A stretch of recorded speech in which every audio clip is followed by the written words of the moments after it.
मंच पर आमंत्रित करना चाहूँगा निखिल जी, जो कि हिम्मत जी और मंजू जी टांग के सुपुत्र हैं। आप रतलाम से बिलोंग करते हैं और आप अभी सिविल जज और जुडिशरी मजिस्ट्रेट हैं कोटा से। मैंने बहुत कुछ अभी तक निखिल जी के बारे में बताया नहीं है, क्योंकि हम पॉडकास्ट के माध्यम से इनसे इनकी जीवन के जो सफलता के मंत्र हैं वो समझने की कोशिश करेंगे। प्लीज सर, निखिल जी, जोरदार तालियां एक बार निखिल जी के लिए। जैसा कि मुझे जानकारी है, शायद आप पहली बार सम्मेलन में पधारे हैं। कैसा फील हो रहा है सर, पहली बार और सीधी एंट्री मंच पे? बहुत बहुत शुक्रिया Sumit ji, first of all इस पॉडकास्ट पे इनवाइट करने के सबसे पहले माननीय अध्यक्ष महोदय का, और आपका ही मेरे पास कॉल आया था। एंड मेरे सामने और समक्ष बैठे सभी समाज के वरिष्ठ गण, जिनके सामने एज और एक्सपीरियंस में मैं बहुत कम हूँ, बहुत छोटा हूँ, बट फिर भी आप लोगों ने चांस दिया कि मैं समाज के मंच पे आ सकूँ। बहुत बहुत धन्यवाद आपका। और लिटरली आज जैसा आप कह रहे हैं कि फर्स्ट टाइम आके कैसा लग रहा है जी, मैंने जो आज यहाँ 4-5 जो अभी आपने सम्मानित की है, जी, समाज की जो बेटियों को सम्मानित किया है, उनके बारे में सुनकर, उनकी बातें सुनकर लगा है कि लाइफ के 20 साल जो समाज के फंक्शंस हुए हैं वो मैंने मिस कर दिए। उन फंक्शंस में भी कितना कुछ हुआ होगा, कितनी सारी प्रतिभाएं आई होगी, कितने सारे अचीवमेंट्स रहे होंगे, कितने सारे पॉडकास्ट हुए होंगे, कितना कुछ रहा होगा। सो आई एम इन गिल्ट कि मैंने उसको मिस किया, बट आई प्रॉमिस कि आज के बाद कभी कोई फंक्शन मिस नहीं होगा। क्या बात है निखिल जी, इतना आश्वासन तो खूब है। हर सम्मेलन में आके अगर आप हमें प्रोत्साहित करते रहेंगे तो इस महफिल को 4 चांद लग जाएंगे। हम निखिल जी से कुछ क्वेश्चन आंसर के थ्रू उनकी सक्सेस के राज और मंत्र सीखेंगे और पता करेंगे कि किस तरह से आज वो इस छोटी सी उम्र में सिविल जज के इस मुकाम पर पहुंचे। तो सर, मैं क्वेश्चन पूछूंगा और आपको आपके लाइफ एक्सपीरियंस से उनके आंसर देना है। बिल्कुल। तो पहला क्वेश्चन है कि सर, जनरली रहता है, जैसे मैंने भी एजुकेशन की है, क्या आपको 10th क्लास में ये क्लियर था कि आपको लाइफ में क्या करना है? बहुत सारे 10th और उससे नीचे लेवल के बच्चे इस क्वेश्चन को रिलेट कर पाएंगे कि क्या वाकई में 10th क्लास तक ये क्लियर रहता है कि मेरे को सिविल जज ही बनना है और इतने साल बाद में ये बन जाऊंगा? 10th साल के बच्चे बनकर सर वो थॉट हमारे साथ एक्सपीरियंस कीजिए सर। जैसे अभी अलग अलग फील्ड से बच्चियों को सम्मानित किया है, कोई मास कम्युनिकेशन की फील्ड की थे, कोई पीएचडी कर रखी है किन्हीं ने एजुकेशन में कुछ किया। एंड सर अभी मुझे कह रहे थे कि एक बेटी की जो सिस्टर है वो पायलट है शायद जी। सो वो सब सुनकर मुझे अंदर हंसी आ रही थी कि जब मैं 10th में था मैंने ये सब कुछ बनने के बारे में सोचा था। मैंने ये भी सोचा था कि मैं पीएचडी करूँगा, मैंने ये भी सोचा था मैं एमबीए करूँगा, मैंने ये भी सोचा था कि मैं पायलट बनूँगा। मैंने हर चीज़ सोची थी जो हर बच्चा 10th क्लास में सोचता है। बट 10th क्लास के कुछ बच्चों को देखकर लगा अभी आज कि उनका माइंडसेट कितना अच्छा है, शार्प है। बट जब मैं 10th में था, लिटरली इस पोस्ट पे आने के बारे में या इस फील्ड के बारे में भी मुझे कोई आइडिया नहीं था। और मैंने बस फिल्मों को देखकर जो फिल्म में अच्छी चीज़ मुझे दिख जाती थी वो मैं सोच लेता था, टू बी वेरी फ्रैंक। जी सर, तो आज सारे पेरेंट्स, सारे युवा ये इस मंच के माध्यम से समझ सकते हैं कि 10th क्लास तक तो कम से कम कुछ क्लियर नहीं होता है, चाहे वो सिविल जज हो या कोई अन्य पोस्ट हो, ये चीज़ क्लियर नहीं होती है कि आपको लाइफ में क्या करना है। सर, आपने आरजेएससी क्यों चुना? क्योंकि हमारी तो सारी भीड़, जब मैं एक्सपीरियंस करता हूँ तो 2 ही टारगेट दिखते हैं। एक तो दिखता है हमको डॉक्टर बनना है, दूसरा दिखता है कि इंजीनियर बनना है, और 1% हमारी फील्ड में आते हैं कि टीचर बनना है। 3 चीज़ों के अलावा सुनना, ठीक है मूवी देख लेते हैं, जैसे आपने बताया कि फाइटर कोई मूवी देख ली तो एयरक्राफ्ट में जाना है, वो जो छोटे छोटे हमारे लक्ष्य डगमगाते हैं, उसके अलावा हम डॉक्टर और इंजीनियर 12th जैसे ही करते हैं, नीट कर रहा है या जेईई कर रहा है, 2 ही टारगेट होते हैं। आपने सर आरजेएस क्यों चुना? उसके पीछे की क्या कहानी है? सो टू बी वेरी ट्रू कि आरजेएस मैंने नहीं चूज़ किया था। पापा ने फर्स्ट टाइम मुझे इन्फॉर्म किया इस बारे में कि सिविल जज कुछ पोस्ट होती है या जज एक कोर्ट में क्या चीज़ होती है। पापा ने मुझे सब कुछ इन्फॉर्म किया था, उस बारे में जो एक्स्ट्रा डिटेल्स थी वो सब पापा ने मुझे दी। बट कभी कभी क्या होता है ना कि कोई कैरियर या कोई रास्ता हम खुद नहीं करते हैं चूज़, डेस्टिनी कभी कभी इतनी स्ट्रांग हो जाती है कि वो हमें वहाँ पर ले ही जाती है। पर जब पापा ने मुझे ये सब इस बारे में बताया, सो अंदर से कभी कभी एक इंट्यूशन सा आता है कि हाँ, ये चीज़ सुन के हमें लग रहा है कि I am made for this. जैसे अभी समीक्षा जो जस्ट आए थे, समीक्षा जी आए थे, उन्होंने एक बहुत अच्छी बात कही थी कि हमें इतनी हिम्मत होनी चाहिए कि हम सच को सच और झूठ को झूठ बोलने की हिम्मत हम रख सकें। सो मेरे अंदर मुझे ये फील हुआ कि बचपन से ये चीज़ थी, लाइक मैं मम्मी हो पापा हो, उनसे भी कई बार हॉट टॉक हो जाती थी किसी सच या किसी झूठ वाली बात में। तो मुझे लगा कि ये जुडिशरी ऐसी चीज़ है कि यहाँ इंट्यूशन मेरा फिट हो रहा है, I am made for this. तो वो कभी कभी डेस्टिनी हमें ले जाती है। सो बिल्कुल भी ऐसा मैंडेटरी नहीं है कि आप सोचें कुछ कि यही बनना है।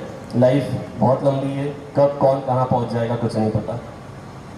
तो आज हमें पता चला है कि निखिल जी के जो जामवंत हैं, जैसे हनुमान जी थे ना, हनुमान जी को अपनी शक्तियाँ पता नहीं रहती थी और जामवंत जी उनके साथ रहते थे, उनको उनकी शक्तियों के बारे में बताते थे। तो आपके जामवंत आपके पिताजी थे जिन्होंने पहली बार आपको बताया कि जुडिशियल सर्विस कुछ होती है और आपको उसके अंदर जाना चाहिए। निखिल जी, मैं जानना चाहूँगा, कभी ऐसा लगा या लाइफ में कोई ऐसा मोड़ आया, क्योंकि कई बार हम एक चीज़ डिसाइड करते हैं, जैसे आपने डिसाइड किया कि मुझे जुडिशियल सर्विस में जाना है, सिविल जज बनना है, और फिर जिंदगी आपको पता है वेव की तरह होती है, उतार आते हैं, चढ़ाव आते हैं, और ऐसा कोई मोमेंट आया जब आपको लगा कि नहीं, मैंने ये सपना तो देखा था पर अब मुझे किसी कारण से इसको गिव अप करना पड़ेगा। तो उसके पीछे कोई, क्योंकि ज़रूर ऐसा हुआ होगा लाइफ में, ऐसे मोमेंट आते हैं, अपन एक सपना देखते हैं, बहुत सारी दिक्कतें आती है, बहुत सारे लोग उस सपने को छोड़ देते हैं और जो पार करके निकल जाते हैं वो अपनी मंजिल को पाते हैं। तो आप ज़रूर उस पड़ाव को पार करके आए होंगे, उसकी कोई स्टोरी सर? बिल्कुल सुमित जी, सिर्फ किसी एग्ज़ाम को क्रैक करने की प्रिपरेशन की बात नहीं है। लाइफ में भी, चाहे हम 8th क्लास के बच्चे अभी आए हैं, हमसे एक्सपीरियंस्ड आप सब बैठे हैं कास्ट के, सब ने लाइफ में फील किया होगा कि कभी कभी लाइफ में इतना गहरा अपफॉल डाउनफॉल सब कुछ आता है। सो जब बेसिकली मुझे जब पता चला कि RJS मुझे बनना है, तो सबसे पहला स्टेप था कि लॉ कहाँ से करना है। अब लॉ करने के लिए ऑल ओवर इंडिया में नेशनल लॉ इंस्टीट्यूट्स होते हैं, उसकी एक ऑल इंडिया लेवल की एंट्रेंस एग्ज़ाम होती है, क्लैट जी बिल्कुल, कॉमन लॉ एडमिशन टेस्ट नाम है उसका। तो वो आफ्टर 12th हम देते हैं जी सर। तो उसमें ऐसा रहता है जैसे इंजीनियरिंग में आज IIT का नाम है जी, मेडिकल में आज एम्स का नाम है, बिल्कुल सर। सो मैंने क्लैट दी थी 2015 में फर्स्ट टाइम। जी सर। उस वक्त लॉ में नेशनल लॉ कॉलेजेस का नाम था कि अगर इस लॉ कॉलेज में पहुंच गए तो या तो आपका प्लेसमेंट अच्छा हो जाएगा या आपको अपॉर्चुनिटीज अच्छी मिल जाएगी। सो वो एग्ज़ाम जब मैंने दी, पूरा 1 साल का ड्रॉप लेकर 12th के बाद, and I failed in that exam. पूरा 1 साल की मेहनत की थी और मैं उस एग्ज़ाम में हो गया फेल। आप फेल हो गए फर्स्ट बार जब आपने क्लैट? उस एग्ज़ाम में मैं फेल हो गया था। सो जब लगा कि मैं जज बनने का सपना देख रहा हूँ और एक कॉलेज के लॉ एग्ज़ाम ही मैं नहीं कर पाया पास, तो एक वो आ जाता है ना कि जब कॉलेज ही नहीं पहुँच पा रहे, डिग्री नहीं कंप्लीट हो पा रही, तो जज तो अभी एक्सट्रीमली दूर है, वो तो बहुत मंजिल दूर है। सो उसके बाद फिर एक इंदौर का प्राइवेट लॉ कॉलेज है, वहाँ एडमिशन लिया था, क्योंकि फिर ये था कि लॉ तो करना ही है जी। बिकॉज सबका होता है ना कि 12th के बाद ग्रेजुएशन तो करना ही है। आपने नेशनल लॉ यूनिवर्सिटी से नहीं किया, डायरेक्ट जो कॉलेज होते हैं उससे? जी सर। तो इंदौर के प्राइवेट लॉ कॉलेज में गया मैं, बट वहाँ 4 महीने ही किया मैंने लॉ। अच्छा। क्योंकि एक बार वो मन में आ जाता है ना कि इतने बड़े इंस्टीट्यूट का हम ख्वाब देख रहे थे और एक प्राइवेट लॉ कॉलेज नहीं आ गए, तो थोड़ा मैच नहीं हो पाया जी। और उस वक्त पापा का बिजनेस बड़ा हाई पीक पे था और मैं सिंगल चाइल्ड हूँ अपने मम्मी पापा का, ना कोई भाई है ना बहन है जी। सो पापा के बिजनेस में भी हेल्पिंग हैंड की नीड होती है जी। सो उस वक्त लॉ करने का प्लान भी मैंने ड्रॉप कर दिया था, वो प्राइवेट लॉ कॉलेज भी मैंने छोड़ दिया था। अच्छा, आपने प्राइवेट कॉलेज में गए, 4 महीने पढ़े और छोड़ दिया? बिल्कुल।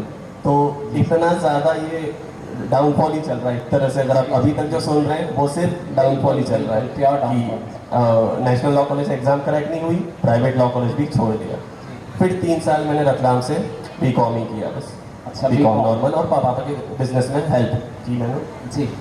बीकॉम फाइनल ईयर में मुझे दिल्ली यूनिवर्सिटी की एक लॉ एंट्रेंस टेस्ट होती है। अच्छा। अब दिल्ली यूनिवर्सिटी इज लाइक हर बच्चे का होता है ख्वाब। बिल्कुल सर, ड्रीम है दिल्ली ड्रीम यूनिवर्सिटी, होता है बिल्कुल। हर बच्चे। लाइक हमें 10th 11th में मम्मी पापा खूब कहते थे कि दिल्ली यूनिवर्सिटी में 98% चाहिए, ऐसा चाहिए वैसा चाहिए।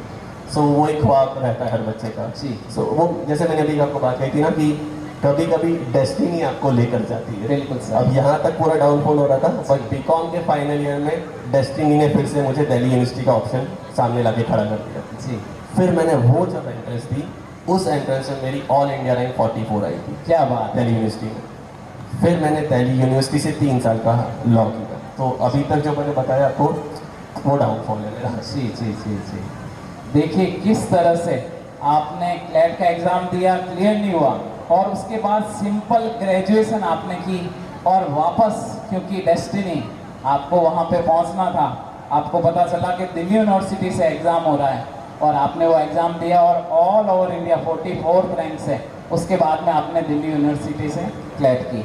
मैं ये जानना चाहूँगा सर, जब अपन सफलता के उच्चतम शिखर पे होते हैं, जैसे आपका आरजेएस में सिलेक्शन हुआ होगा, मैं श्योर हूँ, जैसे मेरे को भी मेरा सिलेक्शन हुआ, उस रात को नींद नहीं आई, आपको भी नींद नहीं आई होगी, और उस सफलता के चरम पे अपन जो पहले 3 कॉल करते हैं वो उन लोगों को करते हैं जिसकी हमारे इस पूरे सफ़र के अंदर पूरी भूमिका रहती है।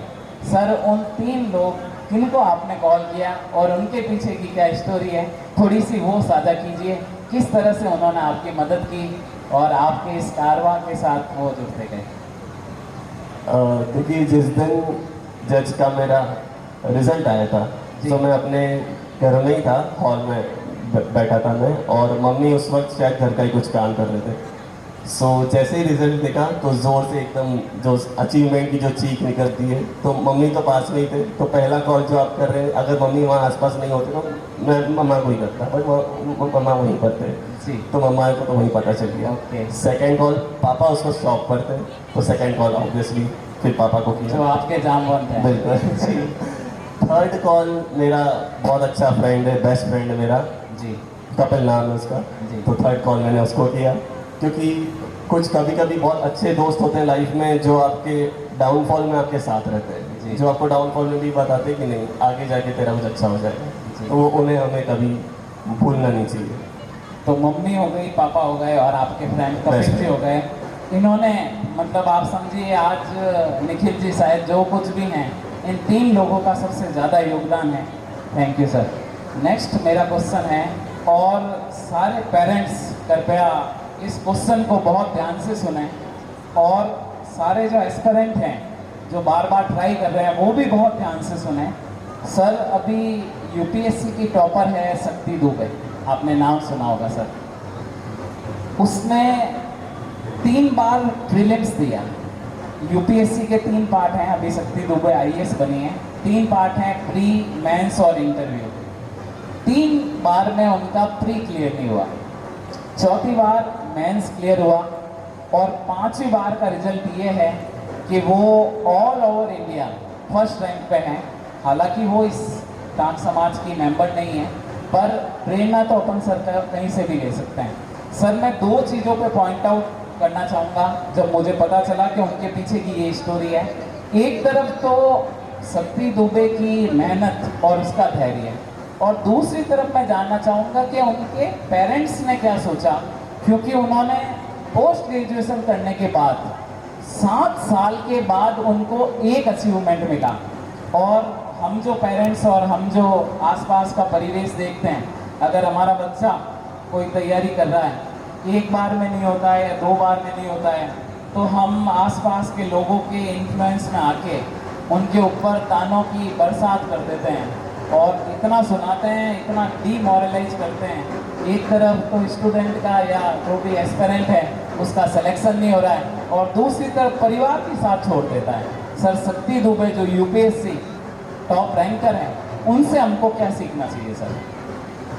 सुमित जी, जैसा आपने कहा कि उनका 3 बार प्रीलिम्स ही क्रैक नहीं हुआ जी था, सर। मैंने भी जो सिविल जज की एग्ज़ाम दी और यूपीएससी की जो एग्ज़ाम होती है, एग्ज़ाम पैटर्न सेम होता है, जी प्रीलिम्स, मेंस, इंटरव्यू, जी और ये तीनों फेजेस अपने आप में बहुत बड़े स्ट्रगल से वॉर है एक तरह से। जी। आपको प्रीलिम्स में लाखों बच्चों से compete करना है, मेंस में 40,000 50,000 से compete करना है, इंटरव्यू में 1,000 2,000 से, उसके बाद कुछ 100-200 सिलेक्शंस होते हैं। जी, सर। तो बहुत स्ट्रगलफुल ये फेस होता है। जी शक्ति दुबे जो आप एग्जाम्पल दे रहे हैं, उनसे तो मैं भी सीखना चाहूँगा, क्योंकि मैंने जो एग्ज़ाम दिए वो तो मेरा फर्स्ट अटैम्प्ट में हो गया। जी, जी। लाइक मैंने उस एग्ज़ाम में कोई फेलियर नहीं देखा। जी। प्री मेंस इंटरव्यू तीनों आई cracked in one attempt. But literally बोल रहा हूँ, अगर प्रीलिम्स में अगर कहीं में स्टॉप होता, रुकता, फेल होता या जी। मेंस में रुक जाता, तो डीमोटिवेशन बहुत एक्सट्रीम आता है। एक्सट्रीम क्योंकि होता है। आपकी 2 साल की मेहनत है और एग्ज़ाम पूरा होने में 1 साल लगता है। अब जो आप एग्जाम्पल दे रहे हैं, उसका सिर्फ एक ही रीज़न है कि उनका जो डिटर्मिनेशन है कि उन्हें जहाँ पहुँचना है वहाँ पहुँचना ही है। वो डिटर्मिनेशन जो अंदर का, जैसे लोग बोलते हैं ना कि मोटिवेशन चाहिए, मोटिवेशन हमेशा सेल्फ मोटिवेशन होता है।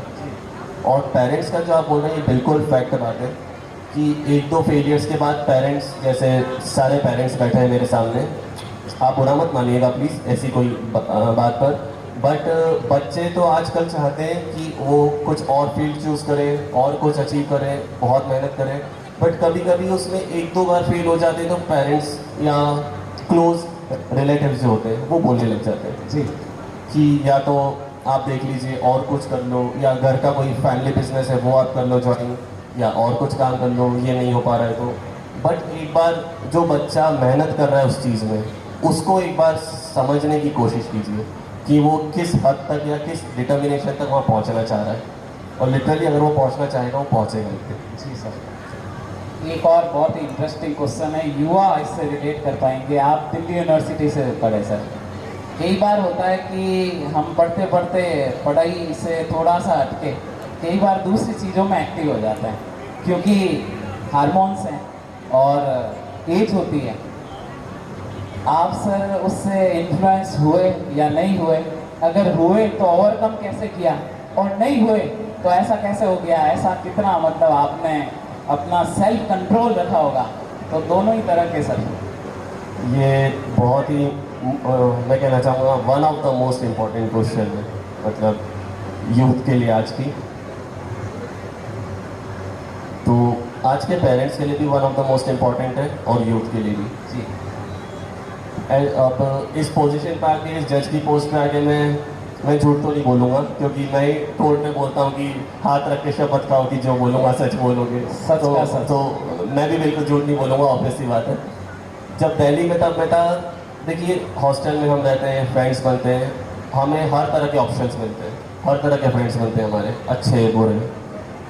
कोई अल्कोहलिक होते हैं, कोई ड्रग में इन्वॉल्व होते हैं, बॉयज़ है तो ज़्यादा, फीमेल फ्रेंडशिप ज़्यादा, ये सब हर चीज़ आजकल यूथ जितने भी यहाँ बैठे हैं वो सब अच्छे से कोरिलेट कर पाएंगे। और जो सिर्फ यूथ ही नहीं, पेरेंट्स भी कर पाएंगे, क्योंकि आजकल जो न्यूज़ में हर चीज़ आती है, बहुत चीज़ें आजकल सोसाइटी में चल रही हैं।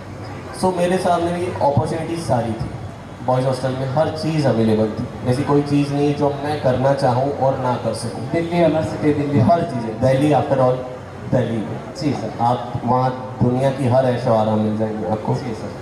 बट यूथ से, अपनी स्पेशली अपनी कास्ट की यूथ से एक ही रिक्वेस्ट ही मान लीजिए कि कोशिश कीजिएगा कि जब तक कहीं पहुँच ना जाए तब तक अपने पेरेंट्स के बारे में सोचकर, उनकी रिस्पेक्ट के बारे में सोचकर और अपनी फ्यूचर लाइफ के बारे में सोचकर इन चीज़ों में इन्वॉल्व होने से रोकें अपने आप को। क्योंकि टू बी वेरी फ्रैंक, मैं अपने बहुत से फ्रेंड्स को जानता हूँ आज जो मेरे साथ थे, जो इन चीज़ों में इन्वॉल्व हुए हैं और आज भी इन्वॉल्व हुए हैं।